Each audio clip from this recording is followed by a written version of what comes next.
ان حالات کے بدلنے کے لیے آخر قرآن کی رہنمائی کیا ہے؟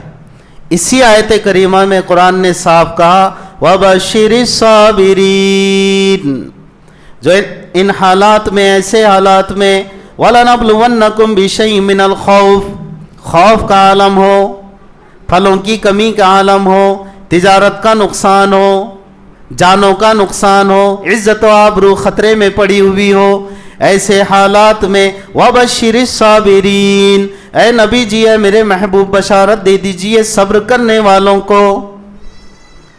بشارت ہے صبر کرنے والوں کو۔ معلوم ہوا کہ صبر ہی اس کا علاج ہے، صبر ہی اس کا علاج ہے۔ آپ کہیں گے بھائی بہت آسان علاج ہے یہ تو، صبر کرو۔ اب صبر کا جو مفہوم مختصر اور بہت ہی ناقص مفہوم ہمارے ذہنوں میں بیٹھا ہوا ہے وہ کیا ہے؟ کسی نے ایک گال پہ تمانچہ رسید کیا، بھائی صبر کر لو۔ کسی نے رکھ کے دیا تو بھائی صبر کرو، ایسے کہتے ہیں نا، رکھ کے دینا۔ اتنا ہی نہیں، بعض لوگ تو اس میں اس قدر غلو کرتے ہیں، کہتے ہیں کہ بھی دوسرا بھی گال پیش کر دو، صبر کرو۔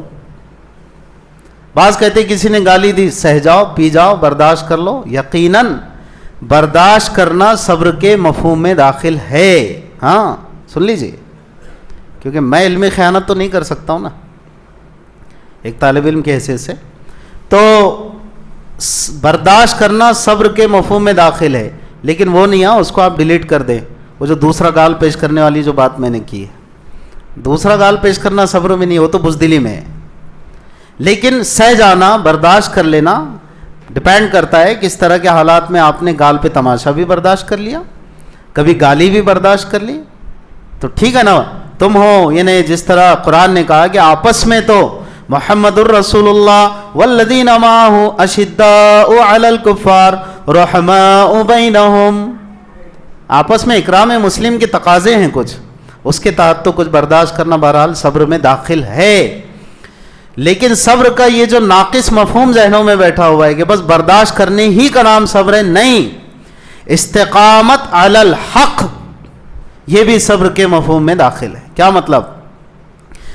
آپ کا اپنا جو عقیدہ ہے، آپ کا جو اپنا نظریہ ہے، اس نظریے پہ پوری طرح سے جم جانا، چاہے دنیا کی بڑے سے بڑی طاقت آپ کو مجبور کر دے کہ آپ اس عقیدے سے پھر جائیں، تب بھی آپ نہ پھریں، یہ صبر کا انتہائی جامع مفہوم ہے۔ یہ ہم سب کو مستحضر رہنا چاہیے کہ ہر قسم کی آزمائش میں اللہ کو کبھی نہ چھوڑنا، دین کو کبھی نہ چھوڑنا، شریعت کو کبھی نہ چھوڑنا، یہ ہے صبر۔ یاد رکھو، ورنہ غلطی کر جاؤ گے۔ صرف برداشت کر لینے کا نام صبر ہے تو بہت بڑی غلطی ہے۔ یہ اس کے مفہوم میں داخل ضرور ہے، لیکن یہ پوری طرح سے پورے مفہوم کو ادا نہیں کرتا ہے۔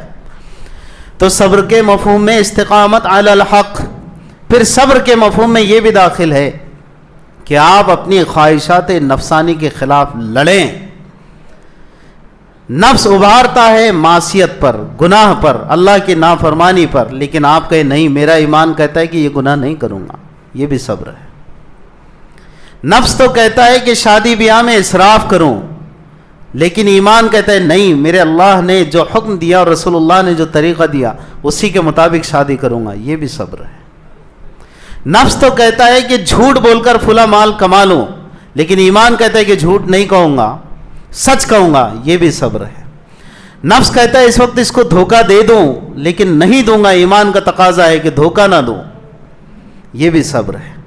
نفس تو کہتا ہے کہ اس کا حق مار لوں، اس کا حق دبا دوں، اس طرح سے مزے اڑا لوں چند دن دنیا کے، لیکن نہیں اڑاؤں گا کیونکہ آخرت میں مزے اڑانا ہے۔ اللہ کا حکم ہے کہ دنیا میں کسی کا حق نہ مارو، نہیں ماروں گا، یہ بھی صبر ہے۔ وَبَشِّرِ الصَّابِرِينَ، بشارت دے دیجئے صبر کرنے والوں کو۔ بات آئی اب سمجھ میں؟ ان حالات میں بھی جو دین پر جمع رہے گا وہ اللہ کی نظر میں صابر ہے۔ یہ طرح طرح کے حالات، صرف ایسے نہیں کہ بس فساد کے حالات ہو جائے تب، دکانیں جلا رہی ہو تب، جلائی جا رہی ہو تب، یا جانوں کا نقصان ہو تب، ہر قسم کے حالات میں جو اللہ کی اطاعت پر جمع رہے گا وہ صابر ہے۔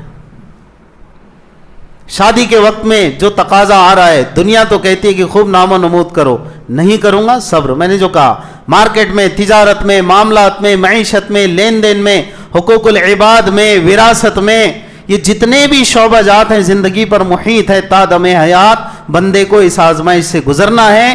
ان آزمائشوں میں جو شریعت پر قائم رہے گا وہ اللہ کی نظر میں صابر ہے.